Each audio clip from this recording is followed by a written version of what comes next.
What's up, YouTube? I gotta split another half cord basket to put on the truck to bring a cord to somebody. So today I'm just gonna, maybe I'll fill up a couple more baskets. Today I'm gonna make the video that some people have been waiting for, this thing running and operating, and at the end of the video you get more of my opinions and just ideas of me running it. So needs some fuel, and the generator needs some fuel, and do that and then get this thing going.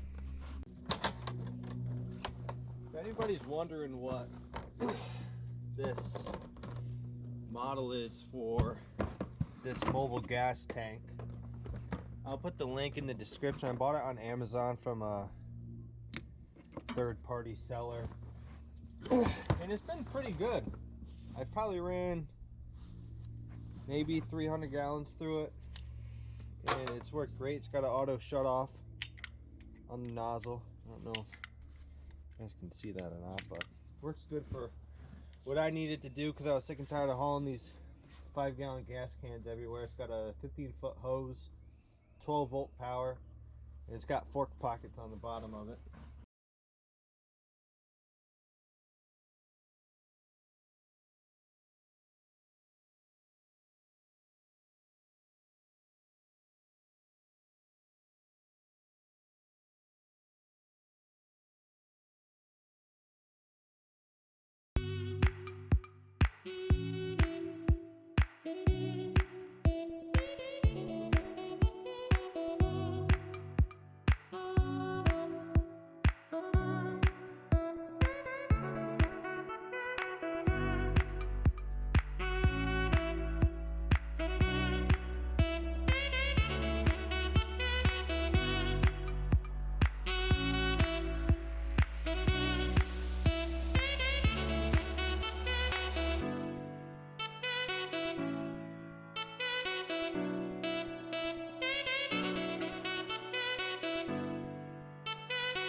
Now, I know I'm not done here, and some of you might be wondering, hey, why do you keep the 4-way wedge on the whole time and not the 6-way wedge? You could split that, everything that you're splitting in one shot with the 6-way wedge.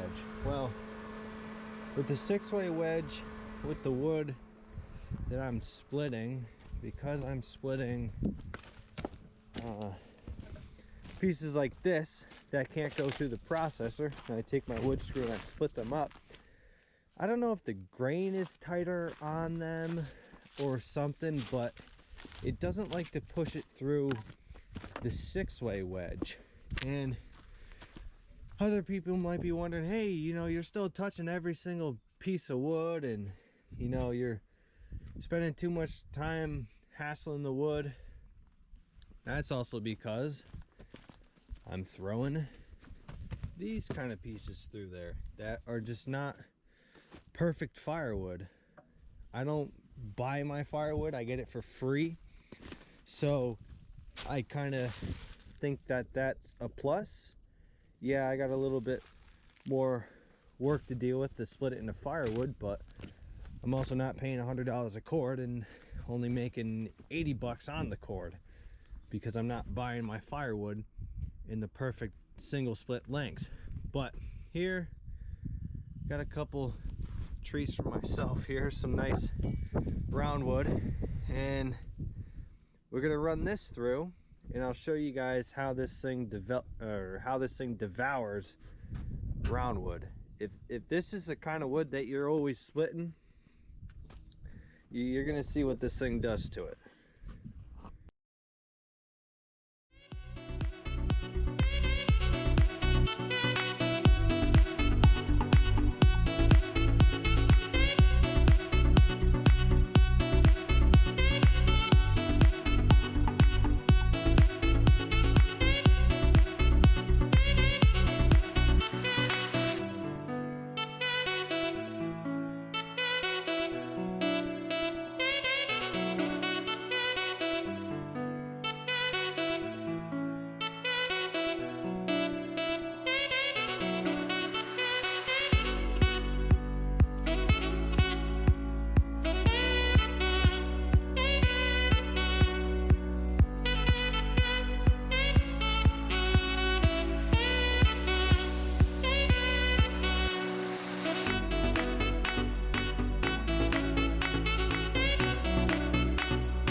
Alrighty, so got that cord on the truck, gonna go bring it to where it has to go, and I think I'm gonna actually run and grab the excavator and bring the wood screw home, so that there's some wood over in that pile that I gotta split up the process. So I might bring that home and split it, and I might include it in this video, so I guess you're gonna see.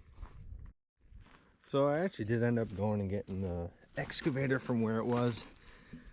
So this has been having a little bit of trouble getting started into the pieces, and you can see it's like a, I don't know if it'll focus or not, there's like a seam right here, and what you can do is you can replace this tip's replaceable, but you have to unbolt this, drop the whole head down, and then there's like a big nut and shank inside here, and this tip's like $500. So what I'm going to try and do is I'm going to go bring it inside and take like an air die grinder with a carbide bit on it and try and sharpen up these edges here and see if it should make a big difference, or take a grinder and sharpen these edges. Yeah, because look, you can see like like this is how it's supposed to be. You can kind of see it, nice angle, but if you come down here, see how that's squared over. So I'm going to try and sharpen up these edges here. Okay, so I got this back out here. I've got it sharpened pretty decent. Some of them are still kind of squared over, but nothing I could really do about it. I got the most important part sharpened, which is the tip. So let's try it out.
So it's not quite half a cord, but I'm gonna finish the rest off tomorrow or another day here. I'm pretty tired.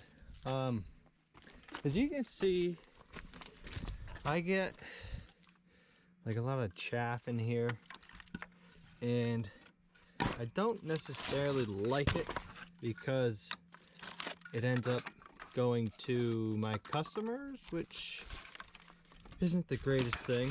So I think I'm gonna eventually build like a grizzly type grate thing on the end of there, or I might call up Metz's where I got it from and see if they have anything there.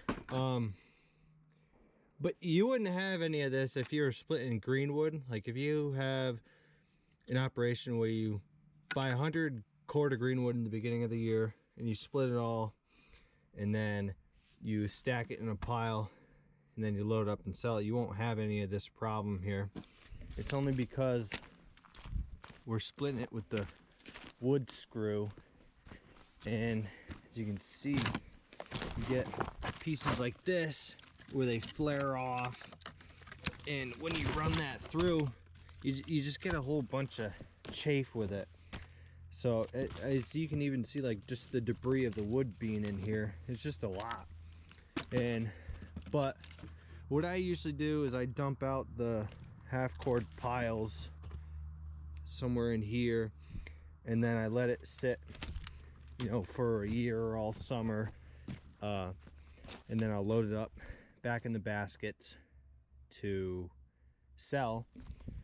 Another great thing about these baskets is when you have kind of wet wood, like 25 to 30% moisture, and you put them in these baskets, you stack the baskets too high, the wood dries out in like 3 days. It's crazy how fast the wood dries out. It's just because of all the open sides here, and it's just out to the weather.